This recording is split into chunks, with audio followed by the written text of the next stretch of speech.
As you might suspect, the vast majority of that work is done behind the scenes. So a big thank you to everybody involved, because this evening allows us to honor some phenomenal accomplishments, greatness which Simsbury has seen over the years and that we've been blessed with.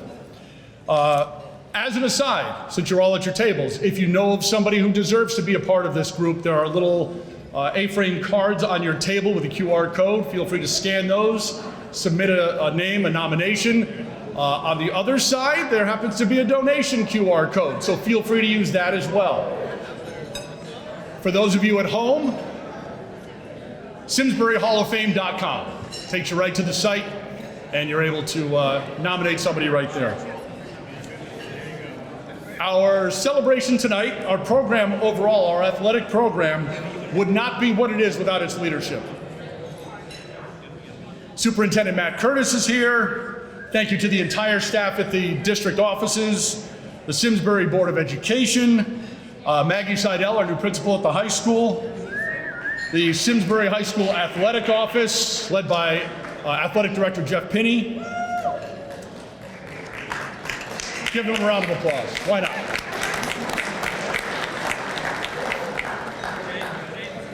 For those who don't know me, I am Jay Reynolds. Professionally, I have worked at ESPN for the past 28 years. As with many of us, sports is an integral part of my life, whether it was playing Simsbury Little League growing up here in town, coaching our kids, and now still spending a lot of time on the softball field, most of the year as an umpire, and every spring for the better part of a decade now as a coach of our Trojan softball program. I am a Simsbury alum, as is one of my kids, and God willing, the second one this year.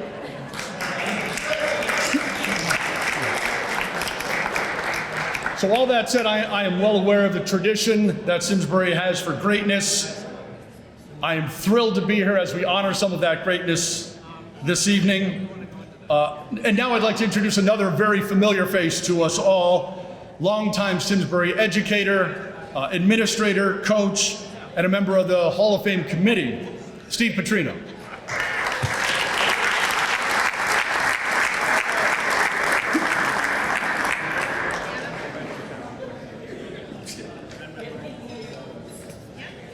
Hello, everyone, and we're hoping for a great evening here. Thank you, Jay. On behalf of the Hall of Fame board, thank you for allowing me a few minutes to speak. This is truly a special night for us to not only celebrate Simsbury athletics, but also to pay tribute to the many people who have done so much for our athletes and community. One such person was Bob Thompson. Bob loved his family, his town, and he loved SHS athletics. Whether it be his children or in later years grandchildren, Bob and his wife Norma were always there to cheer and be supportive of all. For those that don't know, Bob passed away a year ago in the midst of our 2023 celebration. I want to take this opportunity and thank all the people that were here last year for the efforts, compassion, and outreach to our Hall of Famer Tammy and her family, and the understanding that took place through that difficult event last year. At this time, I would ask that we take a brief moment of silence in honor of Bob in recognition of his many years of service and caring for our community.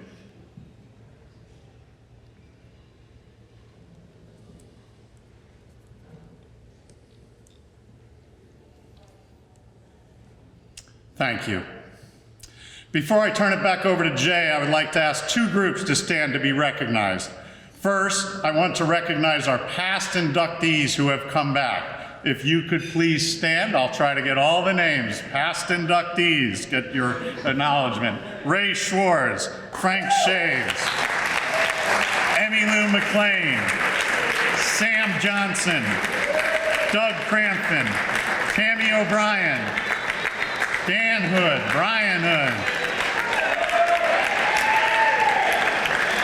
We also have two coaches of inducted teams here tonight, Pam Hammersmith and Chuck Ford. Thank you again for all your efforts on behalf of Trojan Pride. Next, I would ask that the members of the SHS Hall of Fame Board please rise to be recognized and thanked for all their work throughout the year. We are led ably Roger Coombs, Tim Vincent, John Helmkamp, Mike Sinacore, Brooke Bulmer, Jim Martoscio, who is ill, Sam Johnson, Tom Beneke, who is ill, Doug Crampton, Jeff Pinney. Thank you, everybody.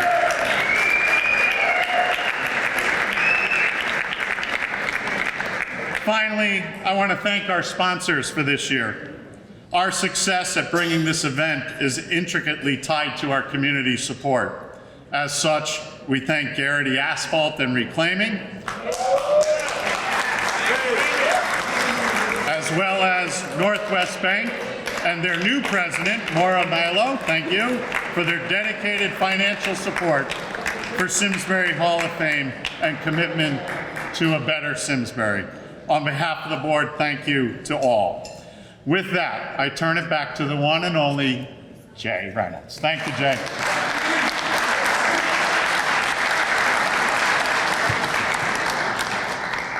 I think there's actually two of us because I keep getting flagged in some background checks, and it's not me.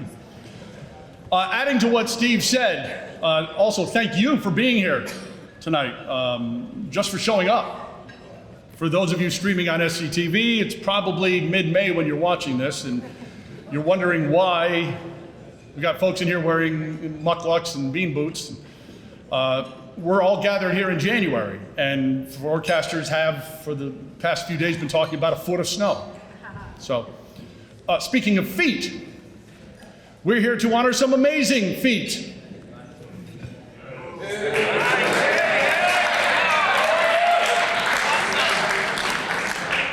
You have to be a professional broadcaster to try a segue like that. If you've been able to visit the high school, perhaps you've seen the Hall of Fame display, the plaques of our Hall of Famers. Some of those folks, as Steve mentioned, are here tonight. We are adding tonight to your esteemed ranks. We will begin our introductions with those returning from last year, the Hall of Fame class of 2023. Everybody is listed in your program that you have at your table. For the benefit of those watching at home, I will highlight some of their accomplishments as we go along. The class of 2023 included the 1989 baseball team, Wes Connell, Samantha Kelly, Tammy Thompson O'Brien, and those who are here tonight as well. To say Megan Callahan raised the bar for distance running would be an understatement. And we're talking track and cross country. Team captain for each in her senior year before heading off to Duquesne, where she ran both. Consider this. In her 4 years at Simsbury High School in the 90s, she was the Trojans' top finisher in every cross-country race in which she competed. She was All-State all 4 years, bookended her high school years as All-New England as a freshman and a senior. As for track in the spring, Megan contributed to the Simsbury first ever girls track state championship in 1995. She was a member of the championship 4x800 relay team, scored in the 1600 meter, and had a runner-up finish in the 3200.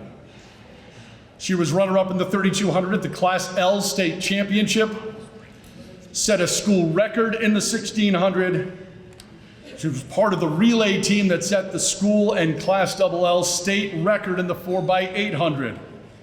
Her relay team twice was the Class L state champion in the 4x800. She was the Trojans' top finisher in the 3200 in every race. Megan earned all state honors all 4 years. Her high school career came to an end with an all New England finish at the 4x800 on her graduation day. Congratulations, Simsbury Trojans 2023 Hall of Fame inductee from the class of 1998, Megan Callahan Puglisi.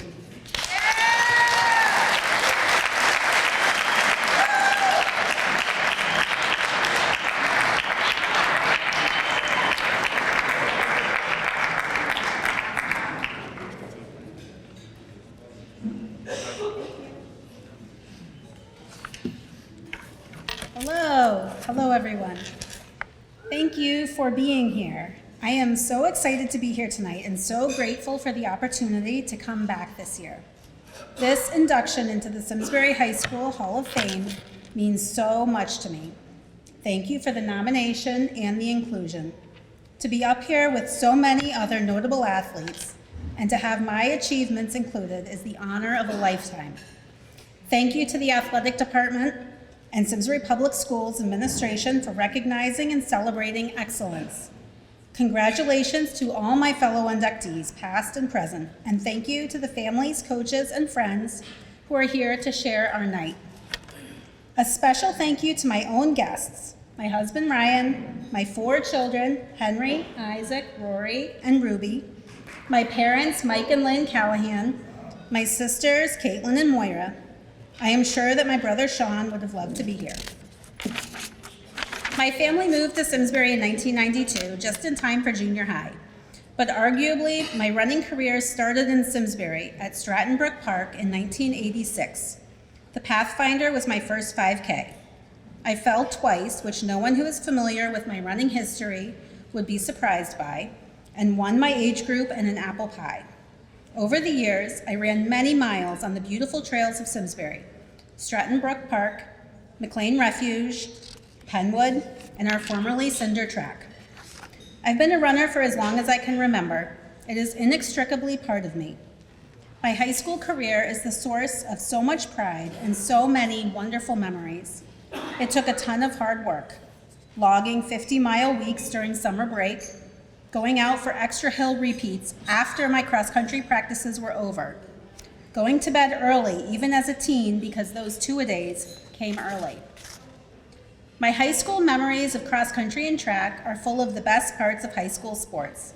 Being stuffed 3 freshmen to a seat on the cross-country bus, singing Friends in Low Places through the trails of Stratton, catching rides with juniors and seniors and then paying it forward, pre-meat pasta dinners, spirit boxes full of candy, painting nails at sleepovers, gathering spray paint from our parents' garages after winning the state championships for track and field in 1995, the first time for Simsbury, and painting the kickboard by the light of car headlamps, staying in a hotel for cross-country New Englands with my co-captains.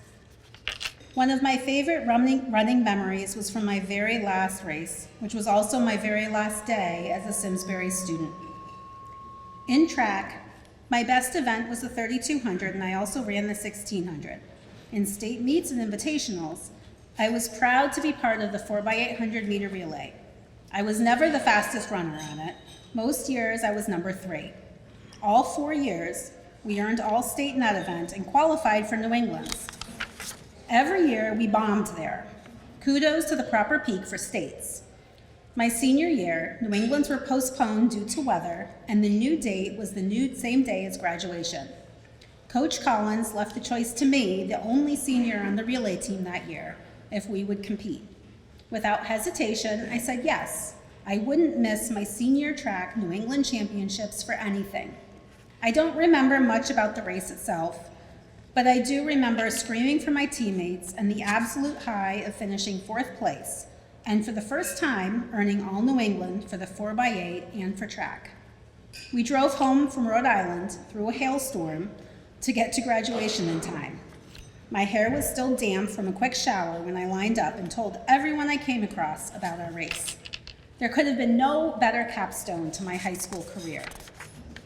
I went on to run in college too, but I never really found the same magic of a great team and pure love of the sport that I enjoyed at SHS. For me, those really were the glory days. High school was a wonderful time for me, and that is largely thanks to my experience as a student athlete. I made sacrifices and worked very hard for my success. I am proof that if you find something that you love and you have some moderate talent, if you really focus and put in the work, you can succeed. Running is a mental sport and largely individual. You have no one else to blame but yourself if you don't do the work. I had a poster in my room in high school that showed a lone runner going up a long hill on an empty road in the rain. It had a quote from Tom Fleming. "Somewhere in the world, someone is training when you're not. When you race them, they'll win." Getting out there when it's cold and raining, when you're tired, when you just don't feel like it. Making the choice every day to prioritize your goals and maintaining the long view. Doing the extra work for what you want. Pushing through adversity and staying focused on your goals through the off days, bad races, missed turns, the sophomore slump. Give it your best shot, no regrets. That's what differentiates good from great. And these are the lessons that I took from sports and our life truths. My running has ebbed and flowed through my adult years. I have come back to it after life got in the way, and then the thought of starting again was so daunting. I have enjoyed having running always there, something I can find my way back to, even when it's been months or years. I am a better self when I am running, and a run is always the best first step in working through the hard things that are inevitable in life. Never trust a thought that occurs to you indoors. A lifetime sport has been a gift.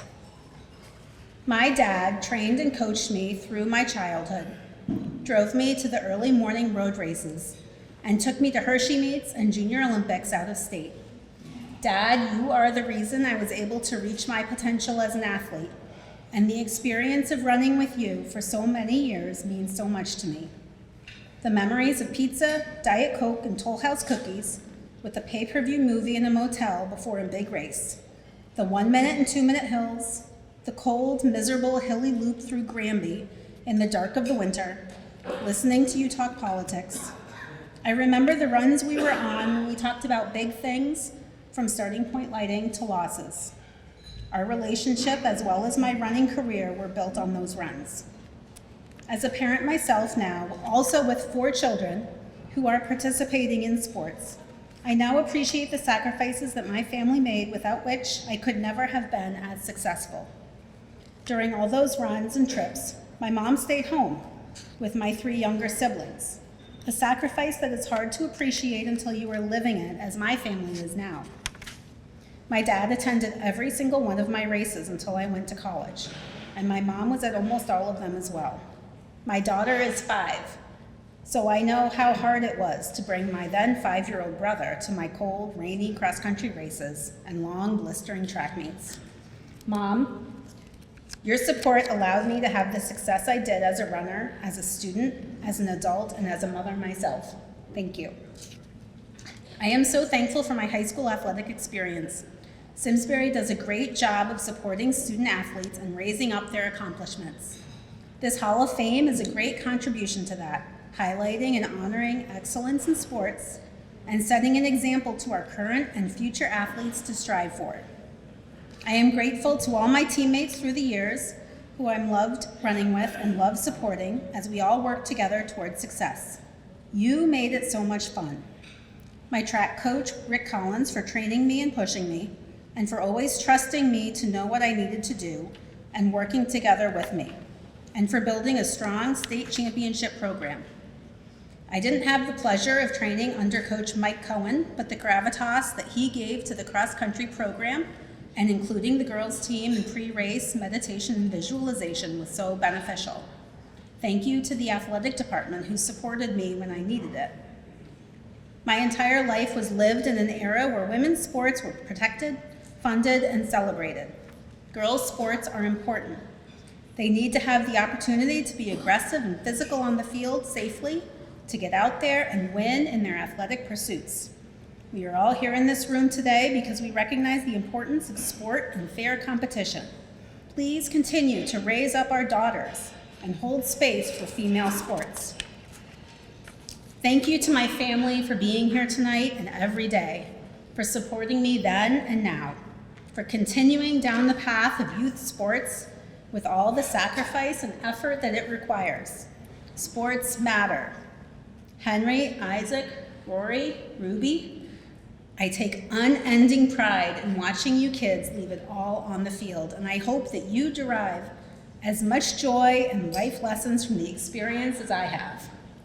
To my husband, Ryan, for all of his love, support, and partnership through parenting and life. To my siblings, who are my best friends, thank you for always being there. I love you. And to my parents, I would not be standing up here tonight without you, without your constant support still. I hope to be the sort of parent you are, Still my biggest fans, even in my 40s. Thank you, everyone.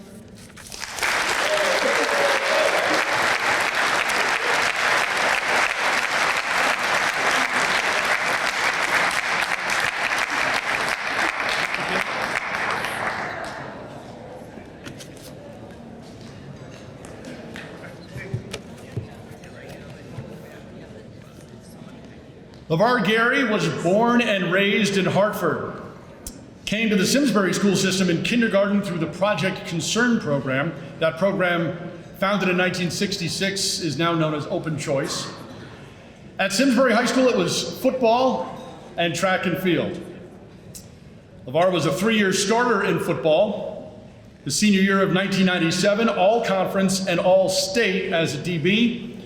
Held the record for most receiving yards in a career at Simsbury.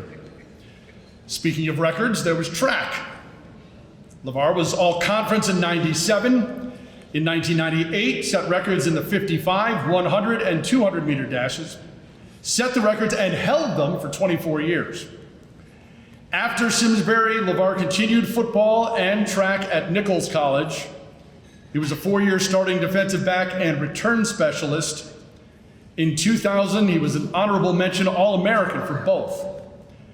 In track and field, he held the Nichols record for the 100, and he was part of the record-setting 4x100 relay team.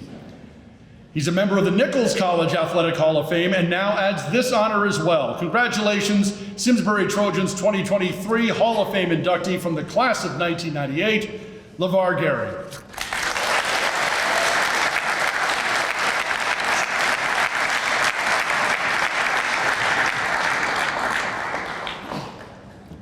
Thank you, everyone. Now I'd like to say thank you to the Jeff Penny and also the selection committee for also having me out here. It's an honor to be a part of this program. It's an honor to be out here with you all. That's athletic people who are just amazing at what you have done.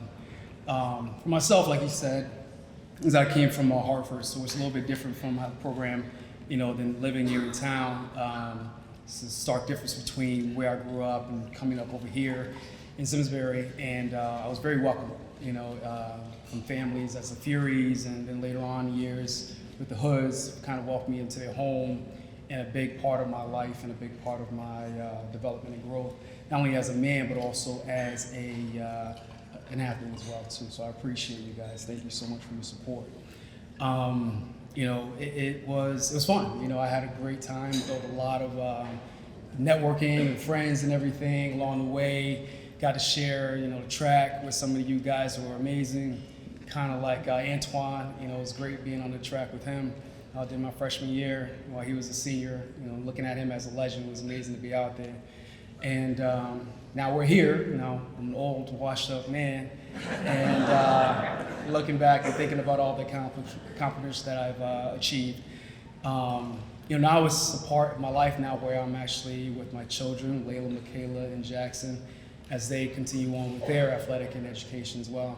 And it's great watching them develop as the soccer players and track stars as they are, and watching my little guy playing football and running track as well too. And being able to pass on the knowledge to them and have them and being supportive for them is a wonderful, wonderful thing. As well, I may have accomplished quite a bit of things in my life. I gotta say that none of it would have been possible without one person. She's been my rock, my heart, my ace, my everything. She's the one that supported me throughout everything in my life. And as a, coming from Hartford and going to school here in Simsbury and coordinating all that sort of things as far as making sure I'm at practice, at the games and all that stuff, she's been that one person. So while I like to set this right here award for myself and say that I did all this stuff for myself, I didn't. I really did. It's up to my mama. So Ma, one of you.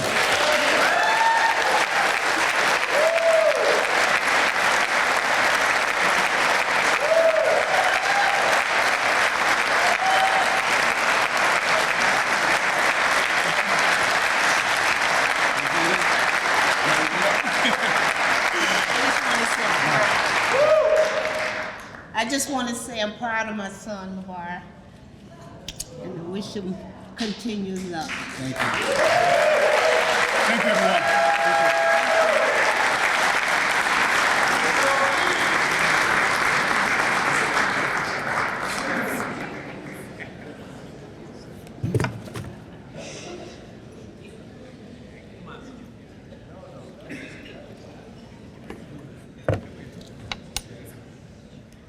It really wasn't that long ago you could stand in the center of Simsbury and throw a rock and pretty much hit a business that had the Vincent name on it.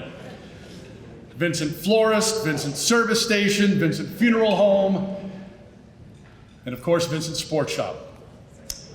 How many bats, gloves, hockey sticks, mouth guards, soccer socks, uniforms have we gone there for?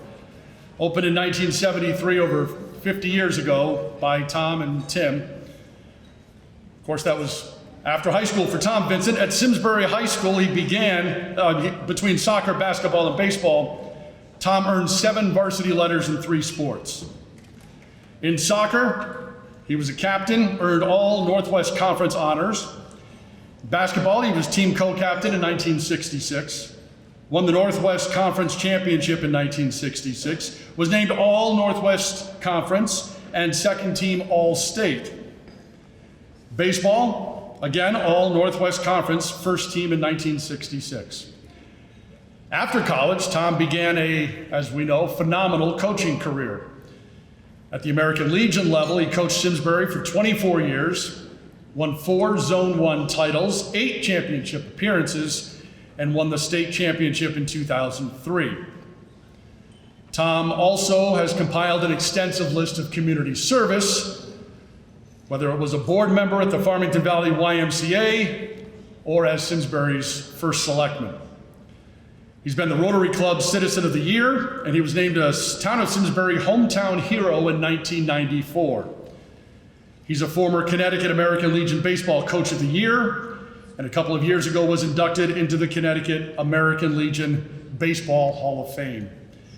Congratulations, Simsbury Trojans 2023 Hall of Fame inductee from the class of '66 and a community contributor, Tom Vincent.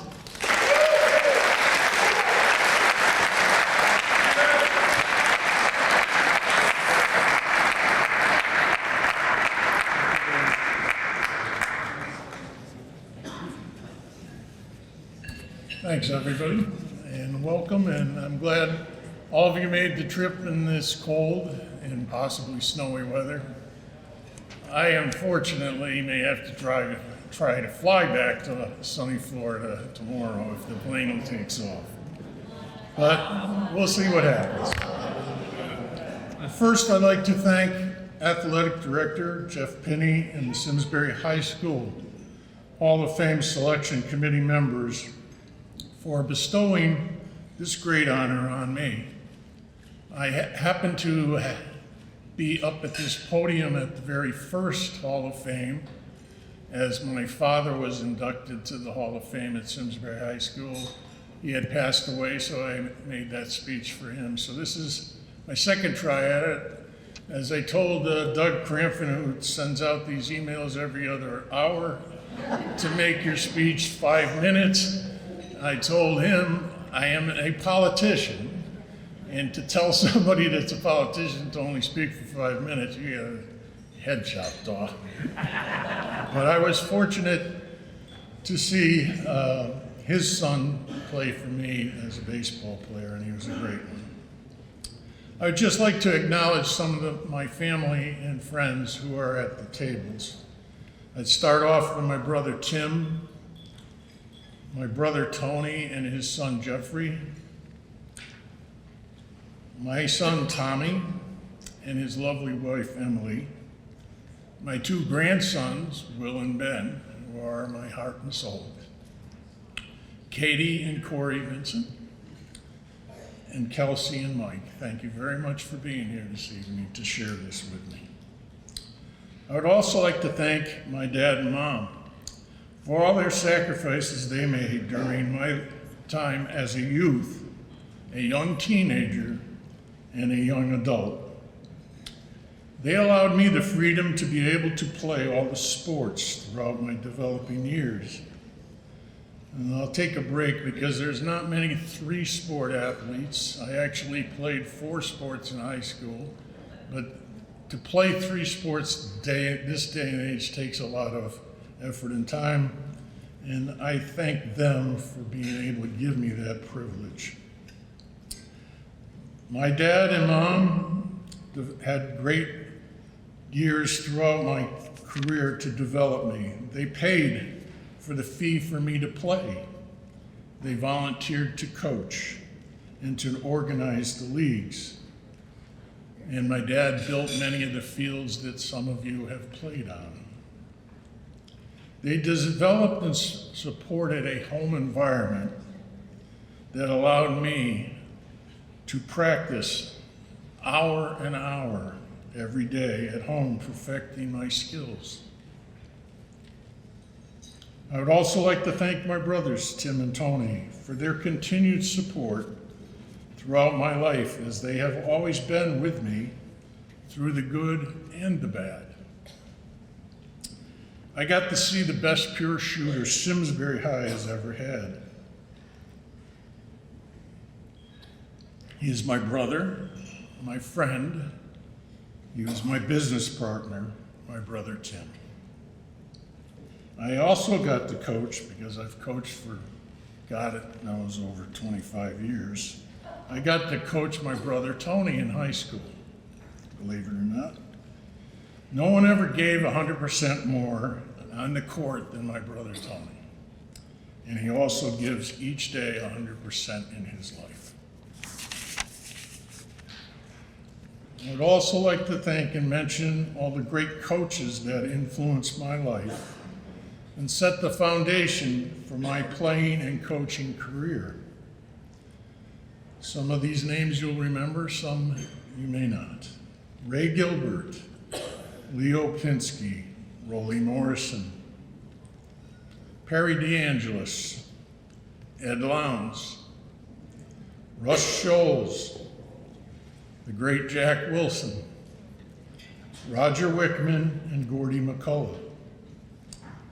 And I leave this last person for last because I didn't play for him, but I had the honor and privilege of coaching with him for basketball at Simsbury High, but also we shared the baseball programs for the town of Simsbury. He coached the high school baseball team, and I got the privilege of coaching the American Legion baseball. We met a long time ago, but from the very first time we ever met, it just was a chemistry that was something that I probably have never had with any other coach and fellow supporter. He supported, he was a trustworthy person, he dedication to the game, but most importantly, to the kids we coached. We both had the terrific desire to win at probably no cost and a lot of effort. But also the most important part, we knew how to accept defeat and show our kids and teammates how to do that. I like to just recognize Ray Schwartz.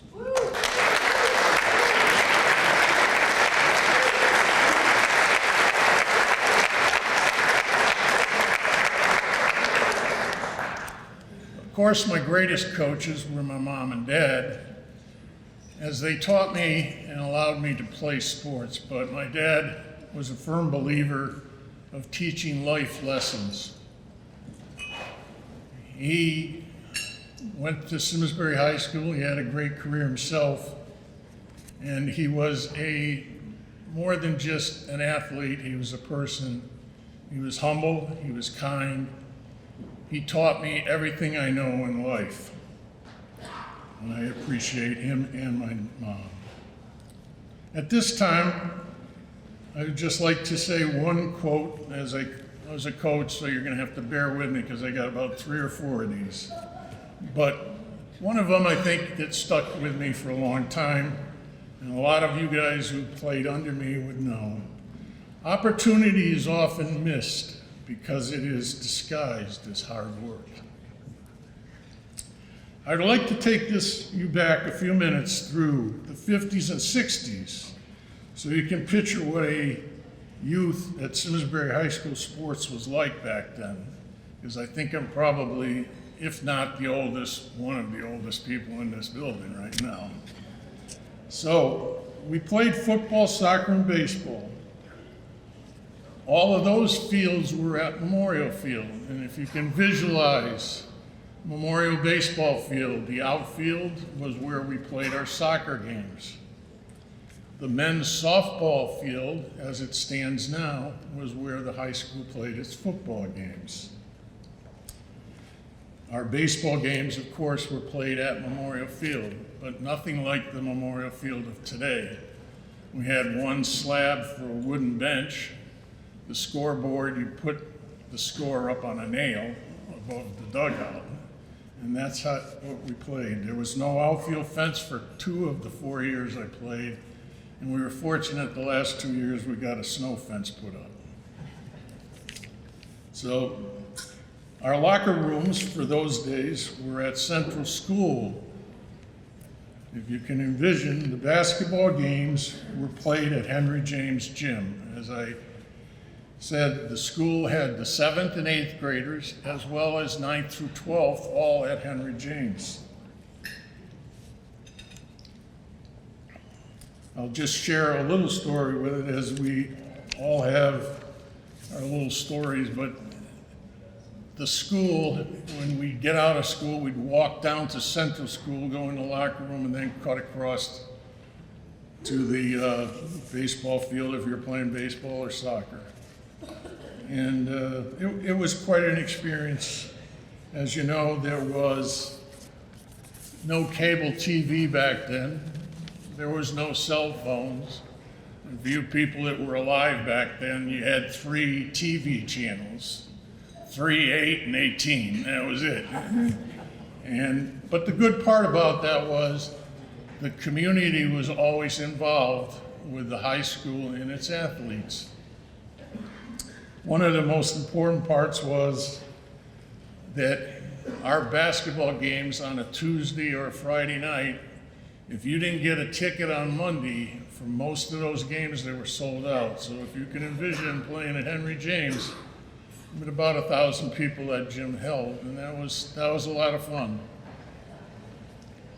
My career in all 4 sports was fantastic. I was a goalie in soccer, the team's last defense. I loved the challenge and the pressures of that position. In baseball, I was the catcher most of the time, but I got to play all 8 positions during the course of my varsity career. I loved catching the most, as I got to call every pitch and direct the defense. I hit 300 or better in each of the years I played, which is quite a feat when I tell people, I get hit 300, but then you got to tell them I made 7 outs out of every 10 times up. But baseball's a tough game. Basketball was incredible. There wasn't a shot I didn't like. I would drive around anyone, through anyone, with a few head fakes, a few arm pulls, and definitely a few elbows along the way. They nicknamed me the Worm. I averaged over 23 points in each of my varsity years, playing that without a 3-point line, remember back then. In one game, I scored 32 points in the first half on a perfect day of scoring. Jack was our coach at that time, and we were ahead by 25 points. Now, usually he liked to beat people by 60, but for that day he had some passion, and I didn't get to play in the second half, but it was quite of an accomplishment. And you got to remember, as I said, no TVs and stuff like that, so the newspapers covered all our games quite frequently. And another quote I'm going to throw out: our greatest glory is not in never failing, but to rising every time we fall. My after high school career was very rewarding and successful, with many accomplishments that I had a shy 18-year-old boy thought would never happen. My coaching career was great. I had the privilege of coaching many of you that are here. I'm going to mention a few names. I'm not going to get them all because it would be impossible. But I just wanted to throw out, I was blessed as a coach to have players like Visor, Wetchen, all three of the Hoods, Alexander, Crampton, Lutz, Coons, McGraw, Sohn, and Seraphin. Like I said, that's only a few. I coached for over 25 years. I've got quite a few, and I've got every name at home. I also was very thankful that I got to be your first selectman. When I went to office, I was not a politician, and when I left, I certainly wasn't a politician, but I was a businessman. And I wrote down 8 things when I went into office. And goddamn, when I left, I accomplished all 8. Things like the Performing Arts Center, the renovation of the high school that you see now. Not so fancy, but the redoing of the treatment plant, the sewer treatment plant, so that businesses could grow. Just to name a few, preserving 400 acres of land in the center of town. I also ended up being your concert promoter. We had great concerts down there. Willie Nelson, Leonard Skinner, Harry Connick Jr., the Hartford Symphony, and much more. The sacrifices by my family that happened was for me to have that happen. I just wanted to thank them again. My sons, Tommy and Andy, George and Priscilla, Cheryl and Lauren. They had to share their dad and husband with the town and the sports teams. Thanks again to all the players I coached.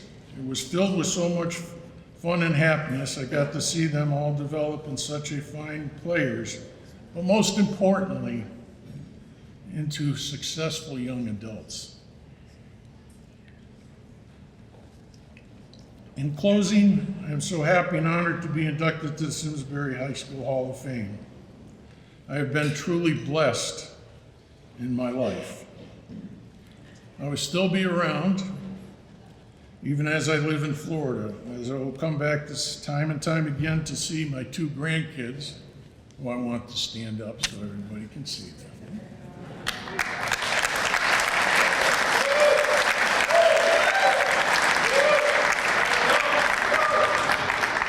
As I can honestly say, they will be the next 3 sport athletes at Simsbury.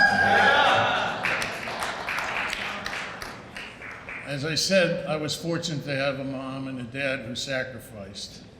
And I would be remiss to not say, as I've gone through this and watched my grandkids get to play, my son Tommy and his lovely wife Emily are like my mom and dad. They sacrificed their time, their energy, and a lot of money to make that happen for my grandkids, and I thank them. I will leave you with these words, as I feel you are all my family, and you all are either coaches, teachers, fathers, or mothers. Early on when I coached, one of my parents gave me a picture of me in the dugout. You can envision I was probably even 20 pounds heavier than I am now. I coached, had my uniform on, and under that picture was the word priorities. And under that word priorities was this quote, as I keep it with me to this day. 100 years from now, it will not matter what my bank account was, the sort of house I lived in, or the kind of car I drove. But the world may be a different place because I am important in the life of a child. And the last quote I've got, we make a living by what we get, but we make a life by what we give. Thank you very much.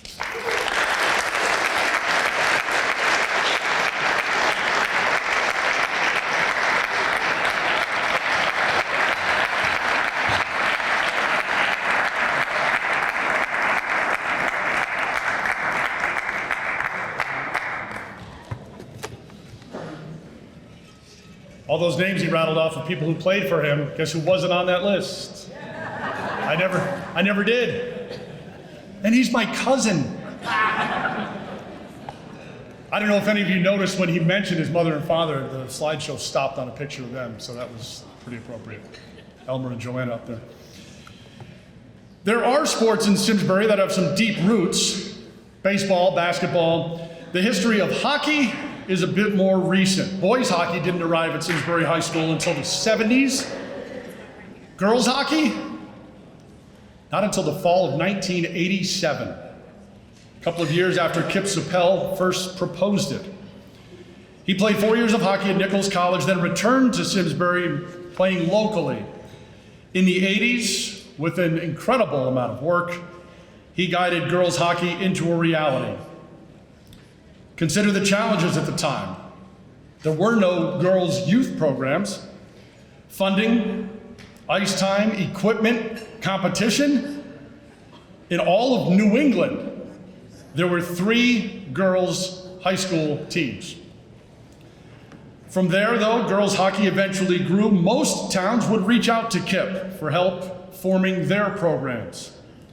And look at where girls' hockey is now. In his life, Kip had a massive impact not only at Simsbury High School, but on the sport. Accepting in Kip's honor, longtime coaches and friends Rick Bozzano and Ted Malloy, Simsbury Trojans 2023 Hall of Fame inductee from the class of 1972, Coach Kip Sapel.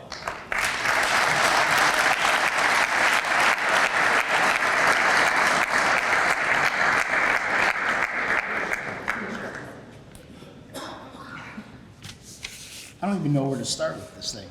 After Mr. Vincent's speech, that was perfect. Where's Roger? Raj? Doug?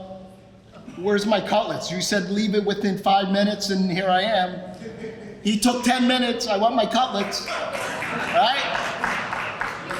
He took your 5, thanks.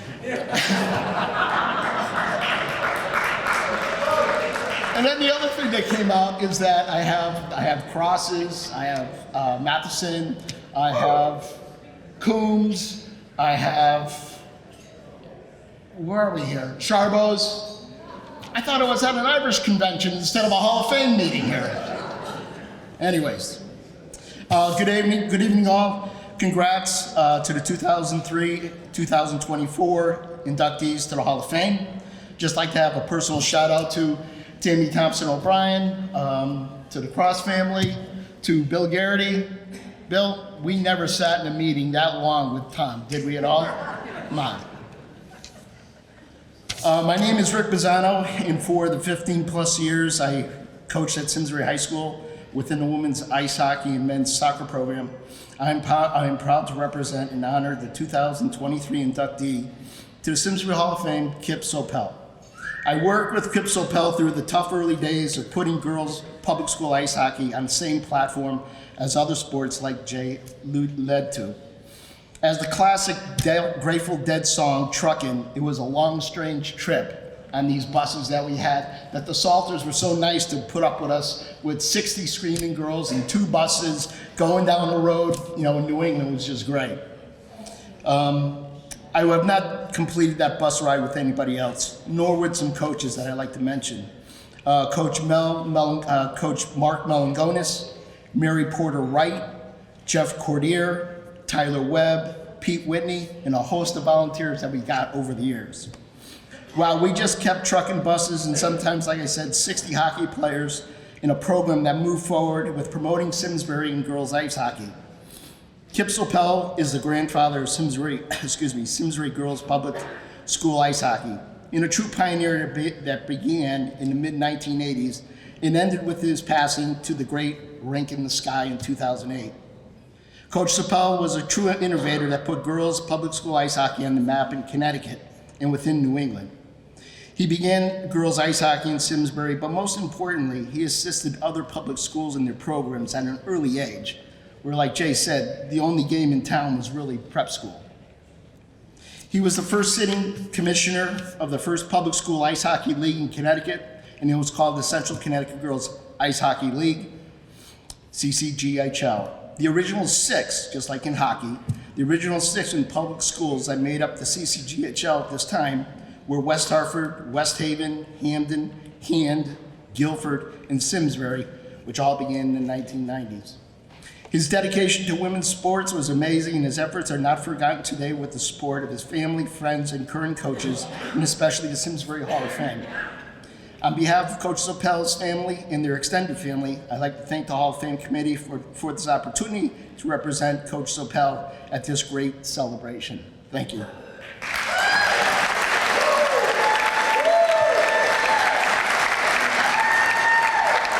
not done yet, though. We got another Irish guy that's going to come up.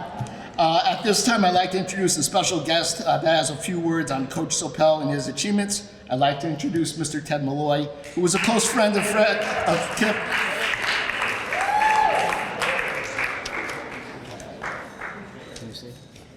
Got him a little wet, though.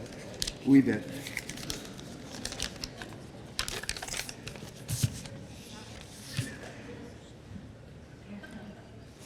Thank you, Buzz, and thank the committee for allowing me a few minutes to speak about my very good friend, Kip Sopel, as he's being recognized here tonight. For those of you who don't know Kip, he was a pretty easy guy to recognize. He was usually the biggest guy in the crowd. He often wore orange sweatpants and was usually the guy doing most of the talking. He was a man of conviction who just did things his own way. And he never shied away from conflict, and he was a guy, geez, let me think here. Most importantly, and this will probably resonate with many of you, he never really thought about or cared about what people thought of him, which is a good characteristic and a bad characteristic. What he did care a great deal about was his hometown of Simsbury. He grew up here, went to Simsbury High School, and returned to Simsbury in his mid-20s. In the mid-'80s, as has been stated by Jay, he caught wind of a couple of schools, a couple of towns in northern New England who started a women's high school hockey program. And when he told us that he could see himself doing something similar, we really thought he'd lost his mind for the reasons that Jay mentioned. It just, in addition to all those other challenges, there was no indication that there was a lot of interest on the part of teenage females in Simsbury.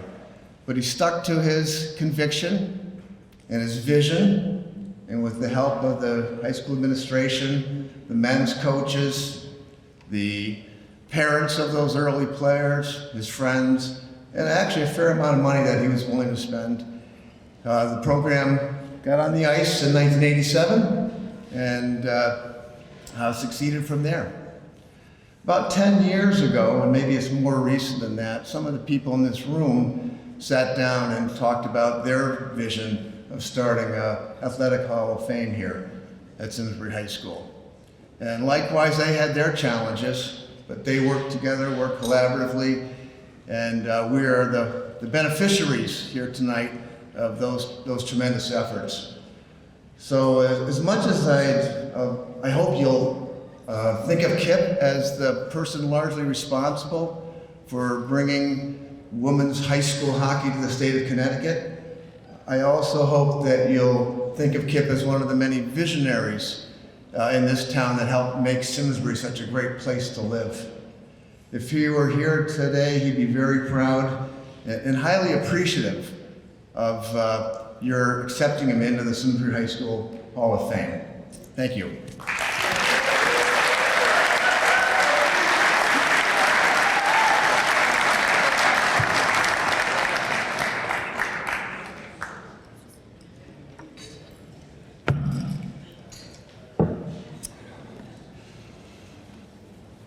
I'd like to thank everybody from the class of 2023 who made the trip back for this year's induction ceremonies. And now we have the class of 2024. We'll move on to those athletes and coaches and teams. That said, Lauren Checky Scheffler was unfortunately unable to be here this evening. That said, we should still mention her. She's a Hall of Famer. We know how easy baseball players have it, what with that pitcher being 60 feet away.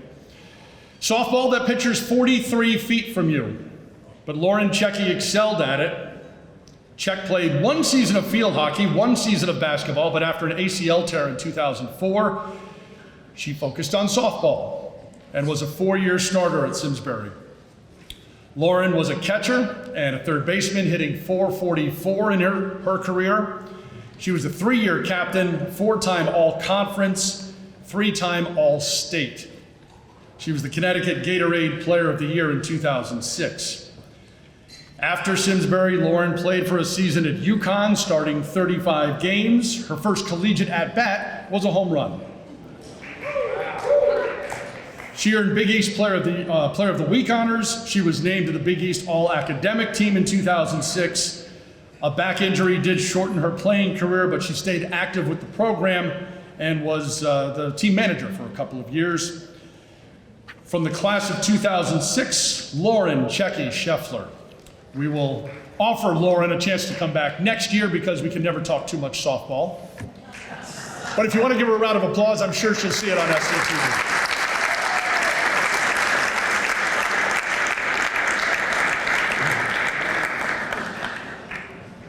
There are folks who are Hall of Famers as athletes.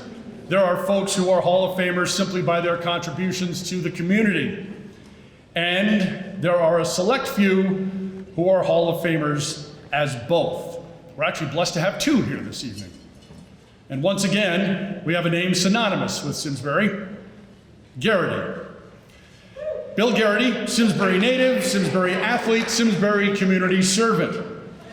At Simsbury High School, he was a 3-year starter in both football and baseball, captained both his senior year, all conference in each sport his senior year, and that year he was named Male Athlete of the Year. In the late 70s and early 80s, he coached freshman and varsity football at Simsbury High School. In the community, he has served on the Simsbury Chamber of Commerce Board of Directors, spent a decade on the Board of Selectmen. He sits on the Board of Directors at Northwest Community Bank. Our title sponsor tonight, thank you. And of course, there's the family business, Garrity Asphalt Reclaiming.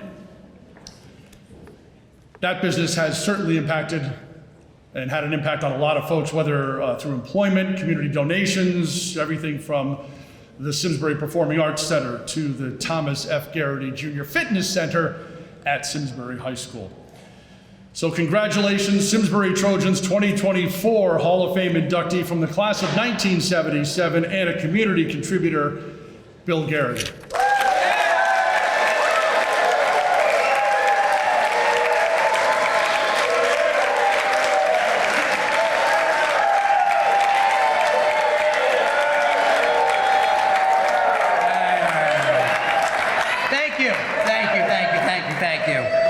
Good evening.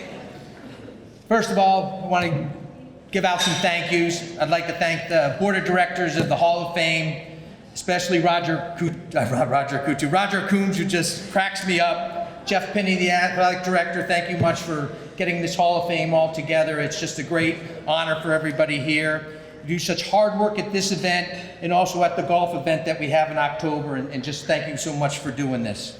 I'd also like to congratulate all the other nominees, inductees to the Hall of Fame. You are all so well-deserving, and you deserve it. So thank you very much. I'd also like to thank our major sponsor, Northwest Bank, a bank that gives a lot back to the community, you know, and they do a great job, and you should all have your money in Northwest Bank. There you go. Bill Shea, I hope that was a good enough plug, so I'll be on the Board of Directors for another couple years. We'll see what happens there. Obviously, I would also like to thank all my teammates and coaches over the years and stuff. They were great, and they're the reason why I'm here today also. I would also like to thank a couple of people who have traveled pretty far for this event. My brother John and his wife Anu came from Katy, Texas. My good friend Kevin Bizarre and his wife Elizabeth came from Chicago, so thank you very much. I'd also like to thank my 3 children, my daughters Casey and Kelly, my son Brian and their spouses, and my 2 oldest granddaughters, Callan and Peyton, for coming tonight. And also my sisters who couldn't be here, Ginny and Lynn, who really, kept the scrapbook for me when I was playing and everything, and it was great memories to, read about it and everything, so I thank them very much for doing it. It was so important to have that now and to look at. But my biggest thank you, really, is to Steve Lutz. He's the one who nominated me, he's the one who pushed it through, and I would not be here tonight if it wasn't because of him. He is a true best friend, and I appreciate it very much, Stephen. Thank you. So, listen, I want to take you back to the golden years of Simsbury football. The golden era, I'm going to call it. From about 1965 to 1973. Led by the legendary coach, Rollie Morrison. Simsbury had 67 wins. 7 losses. One of those losses was because of an ineligible player and they had to forfeit the game. Like, who did they think they were? Michigan? Come on. And they had 1 tie. When I was growing up and you played in the backyard, neighborhood football, and you always wanted to be, the football player. Maybe you wanted to be Dick Butkus or you wanted to be Fran Tarkington. But no. Not if you lived in Simsbury. You wanted to be a Simsbury High School football player. You wanted to be Marty Bird. You wanted to be Dave Bird, Kevin and Keith Simmons, Doug Crampton. Those guys were heroes in the eyes of a young child. They were my idol. We lived right behind Simsbury High School football field, 21 Cedar Hill Road, where Bob Hensley now lives. If those walls could speak, thank God they don't. But let me tell you, you would go down to those football games back then. The parking lot, it would overflow into the soccer field because nobody cared about soccer then. It was the Simsbury High School football. The crowds were packed, the stands were packed. They sat, there was 5, 6 deep along the fence. It was amazing. It was magical to a young child like me, and I loved it. I wanted to be like them. I wanted to play for the Simsbury football team. So we get to our freshman year, and Simsbury dominated those years. It was just dominated football. So there I was our freshman year. We go undefeated. We let up 6 points the whole year. Are you kidding me? Simsbury football is going to continue their dominance. We go to my sophomore year, opening game of the year. We're playing Hall High School, who won the division in the CCIL the year before. Simsbury, who had won the division in the CVC. It was the first game of the year, a huge game. The crowd was big, everything was, cars were still in the soccer field. So here we were, the opening kickoff. I get the opening kickoff. I get the ball. I run 86 yards for a touchdown. Oh my gosh, Simsbury football dominance is going to continue. Then I fumbled a couple times during the game. Then all of a sudden, we're losing 14-8. There's about 1:20 left in the game, and Hall's got the ball on our 30-yard line, and they're just running the ball down our throats. They fumble the ball. We recover. Oh my gosh, a few plays later, whatever it is, we get down to our own 30-yard line. It's 4th and 15 with about 20 seconds left. I go out of the backfield, boom, catch a pass for 18 yards, get out of bounds, there's 5 seconds left. Then, of course, what do? We run the same play. Catch the ball, get into the end zone for a touchdown. 14-14 tie game. Now listen, back then, Simsbury didn't kick extra points. You always went for the 2-point conversion.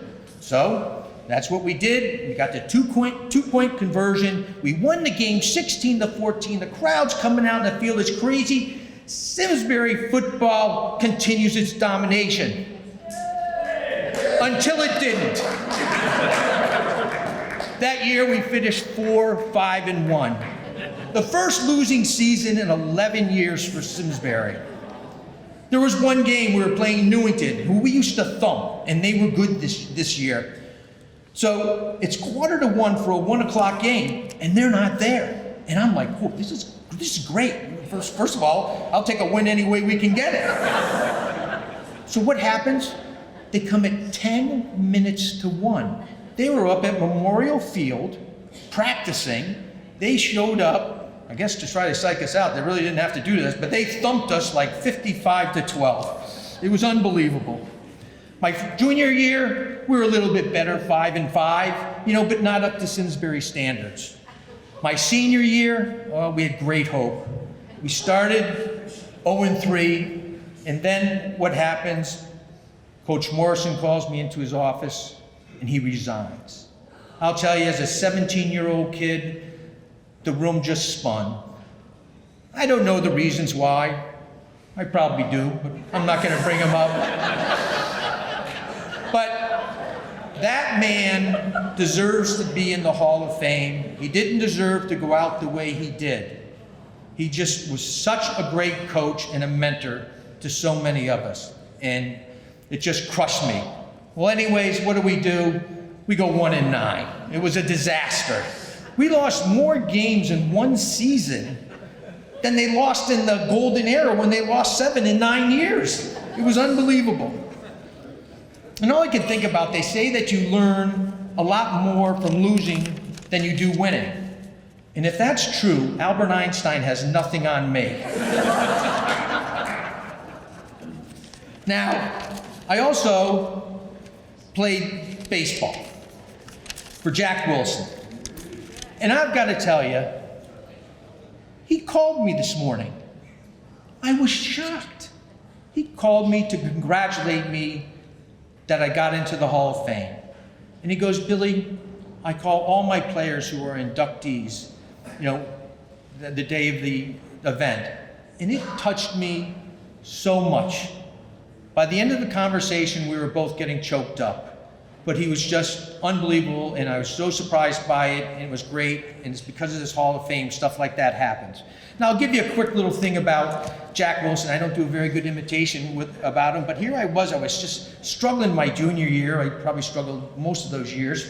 And he goes, and I go up to him, I go, hey, coach, what am I doing wrong? I'm in a batting slump. Oh, Garrity, you know what your problem is? You're chewing bubble gum. You're chewing bubble gum. I go, what? He goes, you're chewing bubble gum. I'm like, oh, okay, yeah, all right, thanks. I quit chewing bubble gum, that didn't help either. My good friend Paul Chalfie goes to me, he goes, the only reason why you made all conference is because, you were so quick that half your hits were infield singles and you just beat them out. He could be right, but then again, he couldn't catch a foul pop, so whatever, what do you know? So listen, just like when I was running for Board of Selectmen, I was so glad that there were 6 seats and not 5, or I wouldn't have been on it. Thank you, Mary Glassman. So, in that same way, I'm happy that the Hall of Fame has a category for athlete/community contributor, because really, that's why I'm up here. And in that case, it really should be the Garrity family. Because my brothers, Michael, Stephen, my son Brian, my nephew Chris, and Stephen are such hard workers, along with all of our over 80 employees, that we are able to give back to Simsbury, gives us the ability to give back to Simsbury, a town that has given so much back to the Garritys. So I really appreciate that. We do a lot with the social services. Everybody thinks of Simsbury as a well-to-do, affluent town, but there are many people who, because they lose a job, get sick, or just have a hard time making ends meet, they need help, and we should help them. And this is something that we do, and I'm so proud of all our employees and our family at Garrity Asphalt Reclaiming. Thank you. Now listen, not all is lost on my football career. You still can be a C- student. You can go 1-9 your senior year, and you still get to marry the co-captain of the cheerleaders. So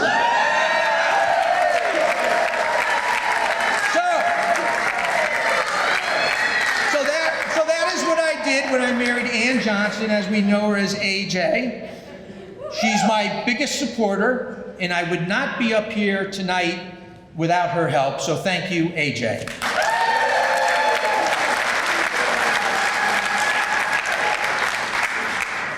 So listen, I just really want to thank everyone, from this young kid playing backyard football, dreaming of playing for the Simsbury Trojans. And listen, while my success on the field brought no championships, didn't even bring any winning records in football.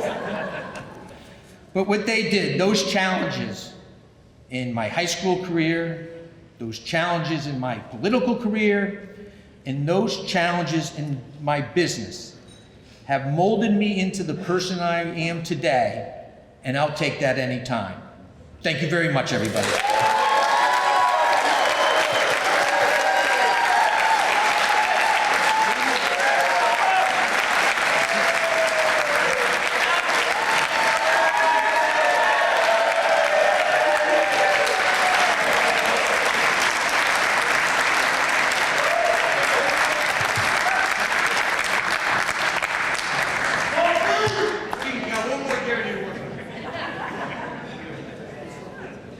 Shout out to cheerleaders. Yep. Meanwhile, I believe the Hall of Fame committee is drafting apologies to the Michigan Wolverines, place kickers, soccer players, and Albert Einstein. So. I may have missed a couple. In the early to mid 90s, Antoine Harris created a legacy at Simsbury High School as a standout athlete and a leader. In the fall, it was football. Over the winter, wrestling. Then it was outside to the track for the spring. In his senior year, he was captain in each sport, and he earned academic honors as well. In football, the team won 3 consecutive conference championships, back-to-back state finalists. Antoine was all-conference as a running back and a defensive back. He was an all-state DB. He was a USA Today honorable mention. On the wrestling mat, he led the team to the conference and Class L state titles, won the Class L and State Open championships in 1994, was a New England runner-up in 94, and was a national qualifier.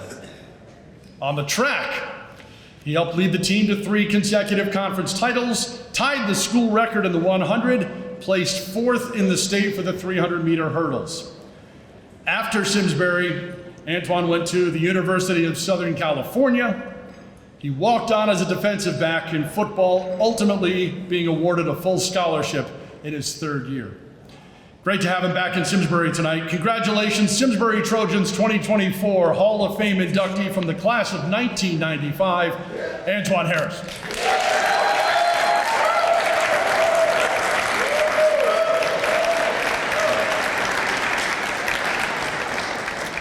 All right, good evening, good evening. One of the things you mentioned was the 100-yard record, right? 100-meter record. Is LeVar still here? He said, he was giving me some props earlier, but I think that record only lasted 3 years because of him. So, I think you're the real legend, so that's awesome. 32 years ago, almost 32 years ago, a small town kid from North Carolina walked into Kent, the Kent school, and did not know a single person. A few weeks later, he walked out with lifelong friends. And I think about that, that is the power of sports. And that's what sports has done for me. Nelson Mandela said in the World Awards in 2000, sport has the power to change the world. It has the power to inspire. It has the power to unite people in a way little else does. It speaks to the youth in a language they understand. Sport can create hope. I stand here this evening because sports changed my world. But before going any further into my sports journey, I have to acknowledge and thank from the bottom of my heart the Simsbury A Better Chance program. The ABC program,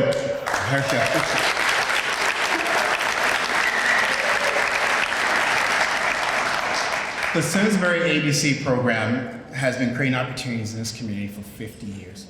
Just this past year, celebrating 50 years. They continue to identify potential, create access, and provide resources for young men to reach their dreams. Without the ABC program, there is no sports journey for me. So thank you. For my journey, football, wrestling, and track at Simsbury were the bridges between different worlds. They dimmed differences and illuminated similarities. It was possible because of a strong sense of team that put others before yourself and a common purpose. But that did not occur by chance. It occurred because of selfless, devoted coaches and incredible, dedicated teammates. Coach Grace, Coach Shaves, Coach Cohen, and numerous other assistant coaches. And like I said, I'm blessed to sit with two of those gentlemen today at my table. Coach Grace believed in me before I believed in myself. He recognized my potential, and he focused his coaching on developing my confidence. It was not just about running, blocking, and tackling. His ability to balance discipline with a deep sense of caring shaped me as a player and as well as the person I am today. For example, he made me sit in the first seat of the bus on all away games so I could stay focused and not fall asleep. I just couldn't help it. But at the same time, he always referred to me as his Southern Belle from North Carolina. Thank you, Coach Grace.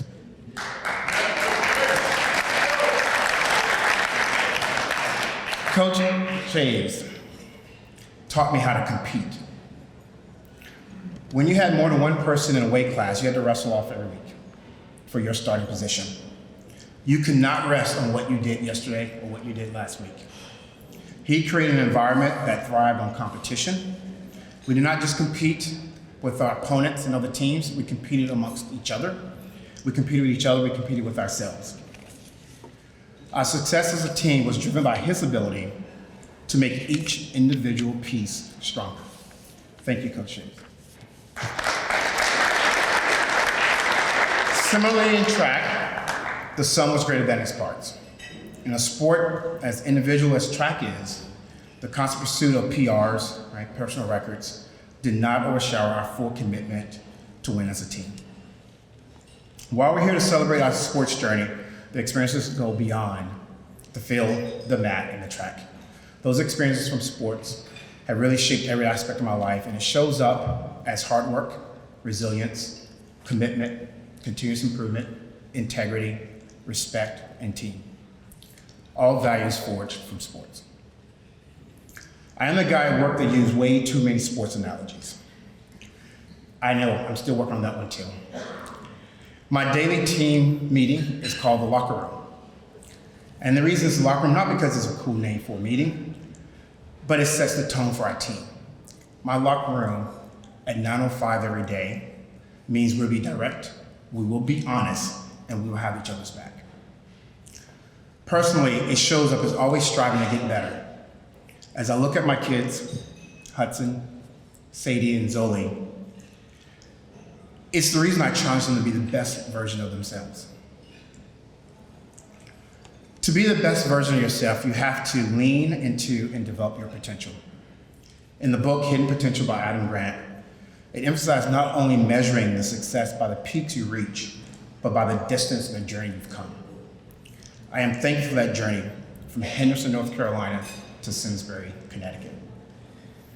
As I close, I would like to thank the Hall of Fame Board, Simsbury High Administration and Sports Group for this honor. It's truly humbling to be recognized amongst you all.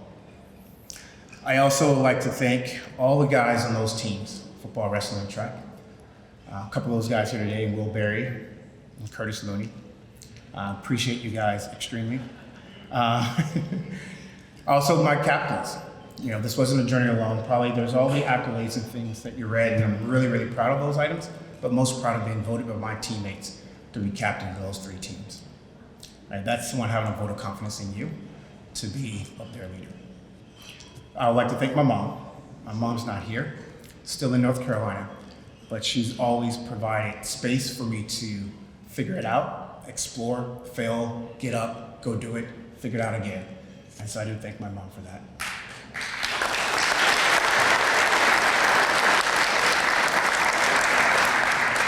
My mom always also taught me to put others first.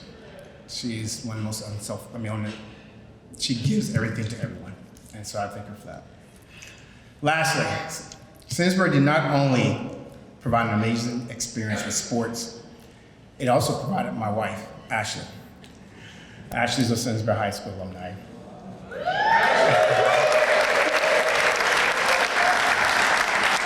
And so she was by my side in high school, and she's still by my side today.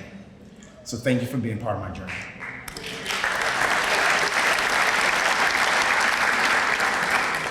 There's many people in this room that I was able to see tonight. See Emmy in the room. There's Emmy. She taped my ankles in the 90s. She gave me bags of ice. She kept me on the field, kept me on the mat when everything was happening. There's so many people that contribute to your success. Thank you. See Emmy here. Thank you so much.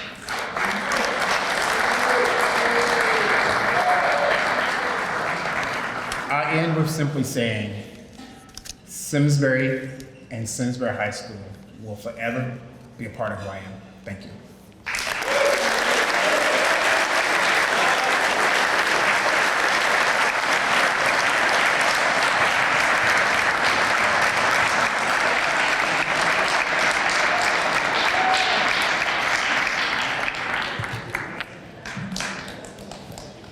As I think I said a couple years ago, it's shuddering when you think about the miles of tape that Emmy Lou used on most of these athletes. So shout out to Emmy Lou.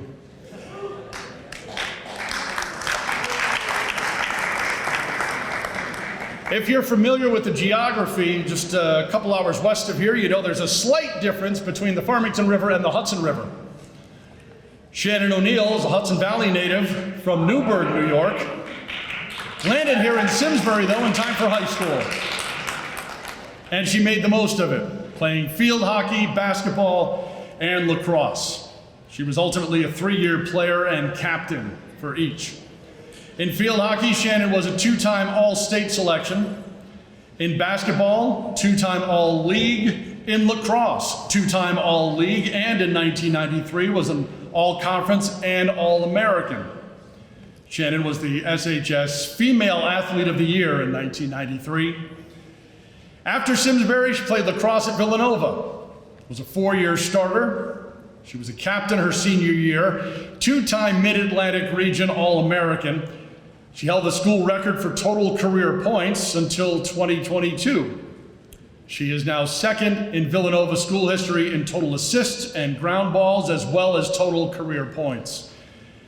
She would go on to become the first women's lacrosse coach at St. Anselm, and then return to Villanova as its head coach from 2000 to 2006, earning Patriot League Coach of the Year honors in 2002.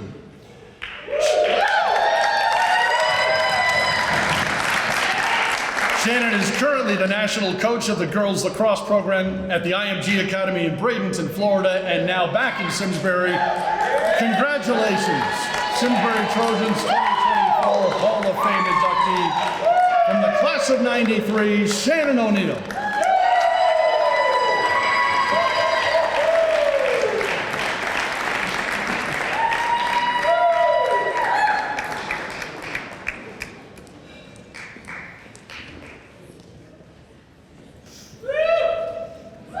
My family and friends are a little less humble than I am. So I agree with that. No, listen, this has been an awesome night, really amazing. So I just want to start by thanking the Hall of Fame Committee for putting on such a special event and for making me feel like a superstar for just one night. I really appreciate it. Thank you to my friends, teammates, and my brothers who braved the storm to make it here. You all have been rooting for me for a really long time, and I know I haven't officially thanked you enough, so thank you.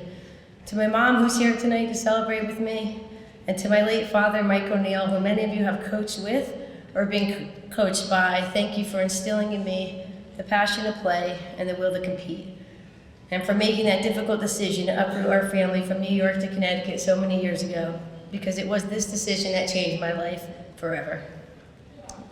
to my son Trey, who for the first time ever in his life skipped a workout today to join me. I really appreciate that, and I thank you for coming. And I want you to know that there truly is nothing that brings me more joy than watching you achieve your own dreams of playing basketball in college. Your grandfather would have absolutely relished this part of our journey together, and I know he's rooting for you from above. It's truly a privilege for me to be here tonight. I'm humbled and I'm inspired. Congratulations to all the other inductees. I'm honored to even be considered to be a part of your group today. You know, I'm honestly always amazed when people can still recount game outcomes or specific plays from their high school days, their college days. At my age, I honestly can barely remember what we just had for dinner. Like, that's no joke. But I do think I finally understand how my 4 years at Simsbury High School put me on a path to where I am today at IMG Academy. It's exactly where I'm supposed to be. And if I had never moved here for high school, I might have never gotten the chance to learn what lacrosse was about. And that's been such a huge part of my identity for the last 30 years.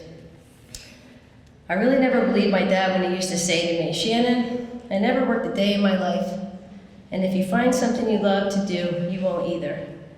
But today, as I spend my days in sunny Florida, where we're building a one-of-a-kind girls lacrosse program that is relentlessly centered on delivering the best female athlete high school playing experience in the world, I feel like I believe him finally.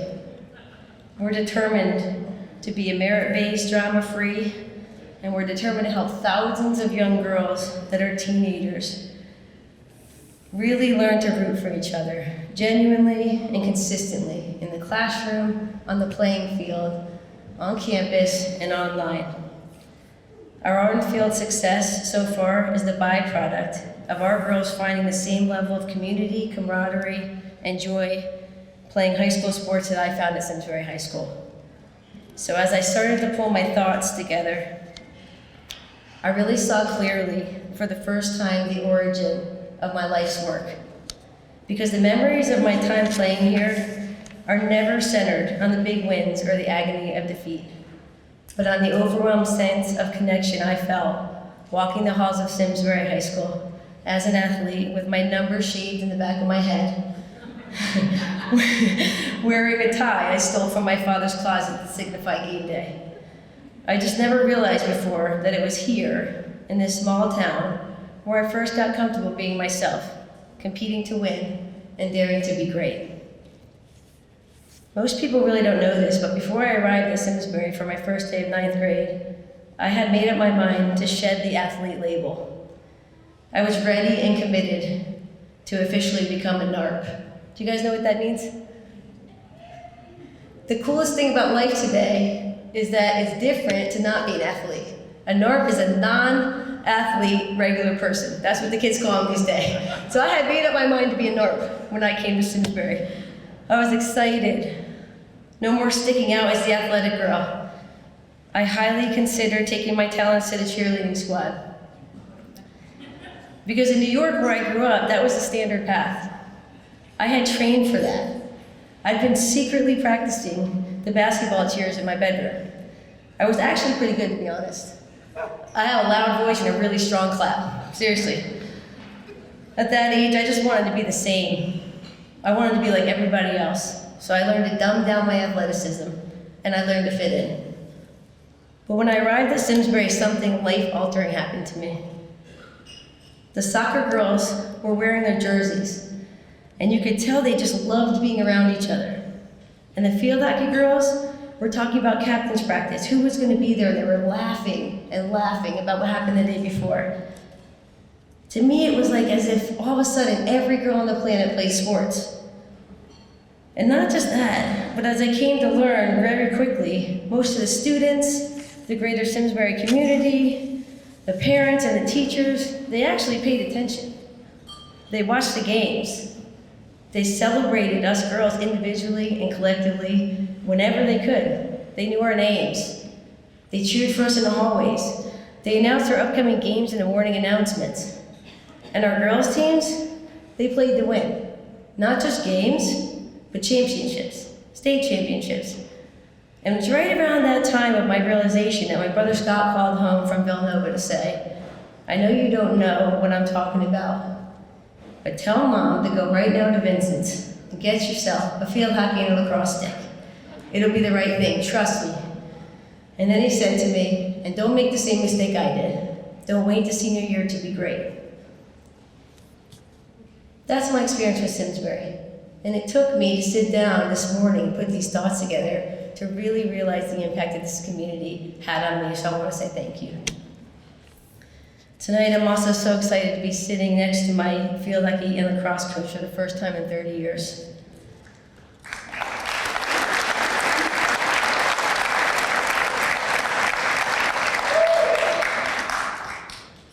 Pammy, when I think back, I simply remember you as the coach that made me feel good.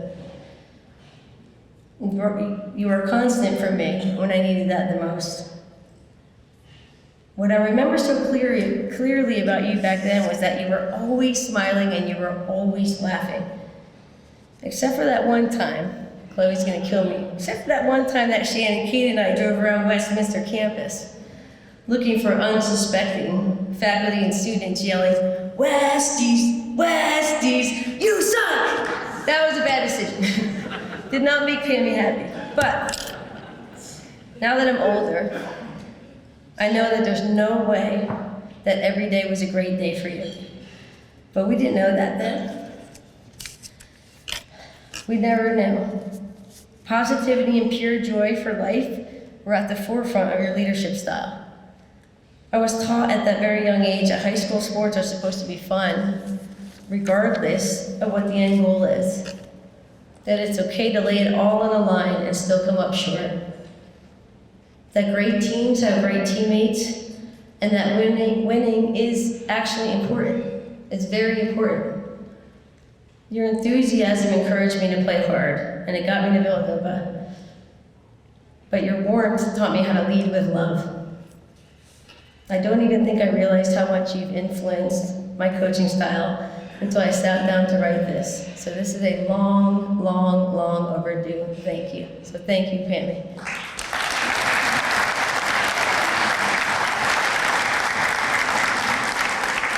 Thank you for investing your time and energy into every single one of us, and for always making us feel seen. To the committee and to everyone who came to celebrate tonight, thank you. I will forever be grateful to the Simsbury High School community for making it cool again for girls to play sports, because it allowed me to find my authentic self at such a young age. Thank you for this incredible honor and for this wonderful celebration. Have a great night.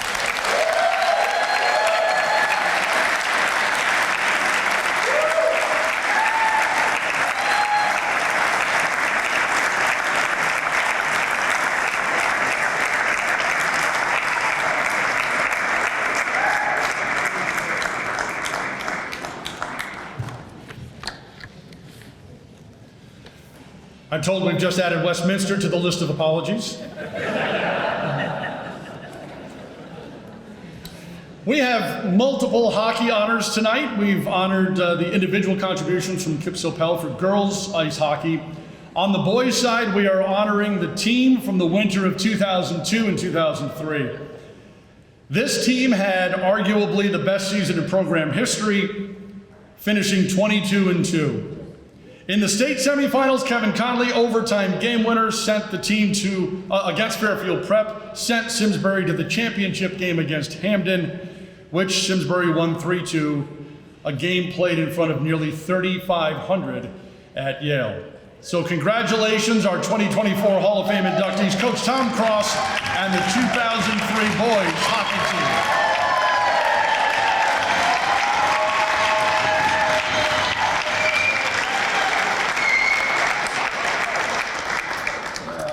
Thank you.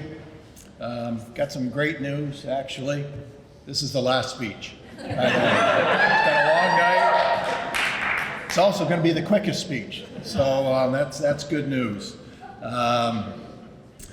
My speech also reflects the thoughts and ideas of the guy I coach with for 32 years, Dave Mathewson. So whatever I'm saying here, I'm talking basically for the both of us. I always like to give a little prelude of my speech. I'm going to talk a little bit of a somber moment. I'm going to do some thank yous. I'm going to talk about the team, and then we're going to talk about the championship season. On a somber note, very somber note, one member of our team passed away 2 years ago, Mike Fahili.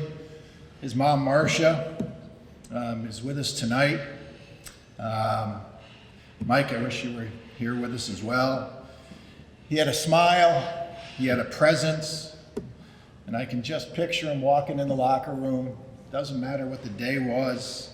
He just says, "Hey, coach, how you doing?" Just that beaming smile of his. One member of our team, Andrew Wigan, sent us an email, and he referred to Mike as no competitor can ever forget that smile. Andrew described him as a beautiful athlete. Andrew gave him the ultimate compliment. He named one of his sons Mikey. So the spirit of Mike lives on. Mike, we miss you. We love you.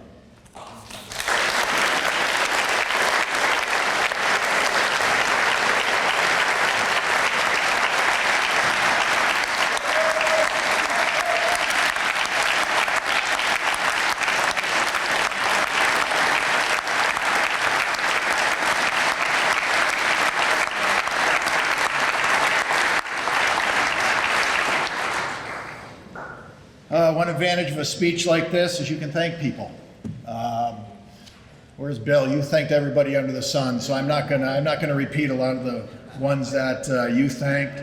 I'd like to thank my family, Dave, Sue, wife. You know, when you coach for 32 years, the support that you get from your family, it's unwavering. And thank you to my family. The coaches that Dave and I had over the years. Joe Petiti, Chuck, Andy, Keith, Chris Arnold. We had just a great staff. Back in 2002, 2003, it was an honor to coach at Simsbury High School. A lot of the people here are talking about it was an honor to play at Simsbury High School. It was an honor to coach there. And you wonder why it was an honor? It was because of the people at the school, at the administration. They were superstars. Dennis Carithers, Bob Broderick, John Domain, Walt Zalaski, Ray Schwartz, Joe Grace, Steve Petrina, Colleen Eustace, Neil Sullivan, Emmy Lou, just superstars. And it was just an honor to coach at Simsbury High School. Thank you to everybody. Talk about the team. I'm going to name 8 players that are here tonight. Don't clap until they're all mentioned. When I mention you, stand up and we can embarrass you. All right? Is Josh here? I didn't see him yet. Josh Gilbert, you make it?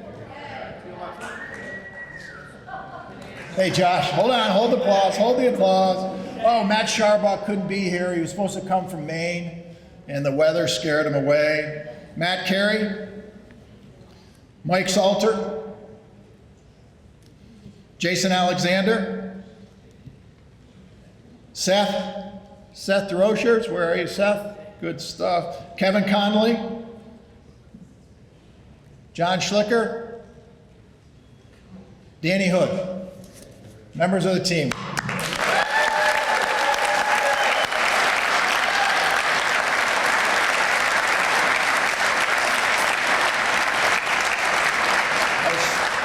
All right, you guys, there you go. I was talking to Tom and Tim Vincent earlier, just talked about how hard it is to win a championship.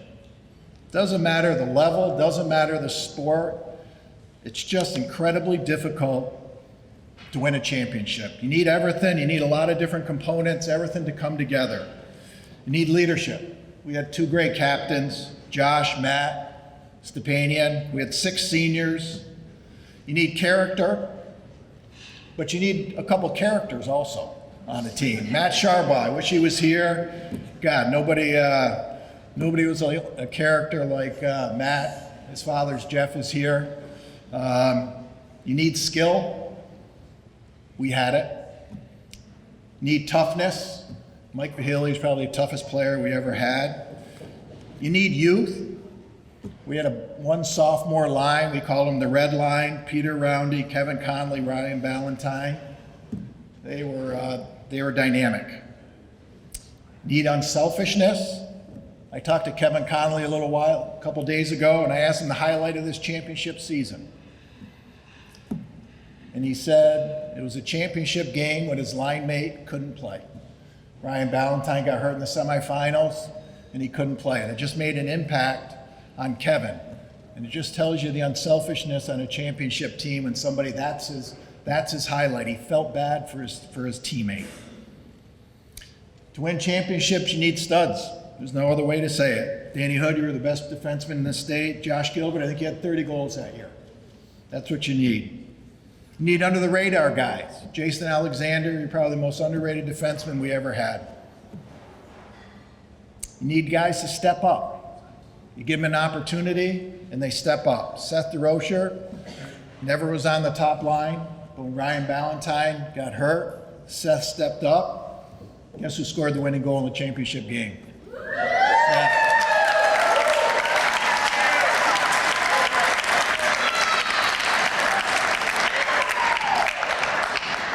You need guys to play their best games at the right time. Matt Carey, the way you played in the semifinals and the finals, you had never played so well. I can tell you that. I was your coach. But you stepped up, you played your best games at the best time, and that's why championships are just so hard to win at any level, at any sport, but we did it that year. Talk a little bit about the season. I think, Jay, you mentioned 22-2, dominant season. I think we beat Notre Dame at Christmas time, and they were really good, so we knew we had a good team. We had the CCC tournament that year. First game, we lose 5-2 to Fermi. It's like, wow. All right. So we go into the state tournaments. We squeak by Weathersfield 3-2. We play Immaculate in the quarterfinals. Immaculate was a downstate team. Everybody downstate, thought they were going to smoke us. We beat them 6-2. Just had some big hits. They're good players. By the end of the night, didn't even want the puck. So it was a thorough win. Semifinals, we play Fairfield Prep down at Yale. Fairfield Prep, they had won the state championship in 2000, 2021. They had won it in 2004, 2005. They didn't win it in 2003, I'll tell you that. Just a great hockey game. Kevin Conley, late in the third period, breakaway. I think it was a pass from Jason Alexander. Jason went in, didn't score. Go into overtime. One of his teammates come up to him, put his arm around him, and says, "Hey, Kevin, I know you're gonna score in overtime." So sure enough, overtime, Kevin breakaway, boom, goal. Went on to won the game, and went to the finals. Played at Yale, full house. Neil Sullivan will say it was the best sporting event he's ever been at. It was hard to get in. It was sold out. Eris Yiannopoulos, anybody knows Eris? He tried to get in. The security said you can't. So Eris had to play the old, I'm the team doctor. So they let him in. When you win, you can tell these stories. The AD at the time, John Domain, said, "Hey, Tom, what can we do for you? You name it. We'll do it for you."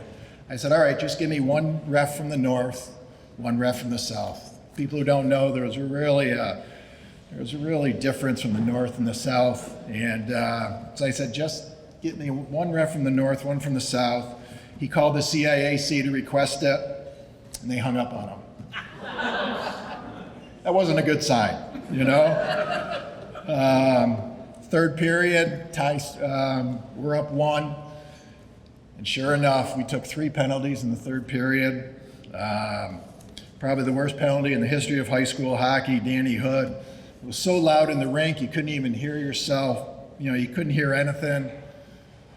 He blows a whistle, nobody hears it. Danny just shoots it down the ice. They give him a penalty, but we killed it. And by the way, that referee who made the call never refereed another high school game. Matter of fact, he came back the next year as the assistant coach at Hamden. So you can tell these stories when you win. When you lose, it's sour grapes, you know? But we killed the penalty, we won the game, and as a result, we're here tonight to celebrate the state championship.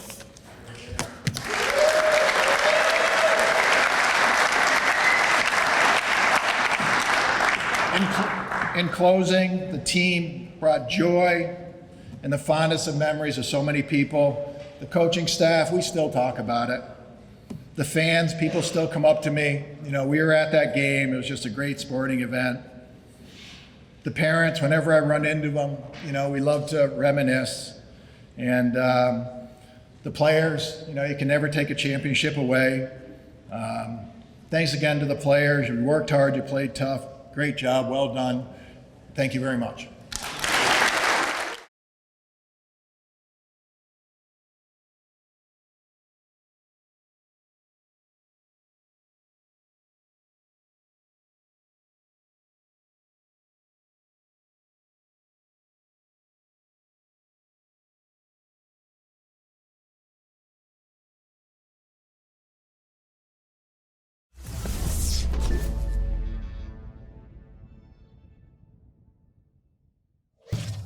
Funding for Simsbury Community Television is provided in part by contributions from viewers like you. Thank you.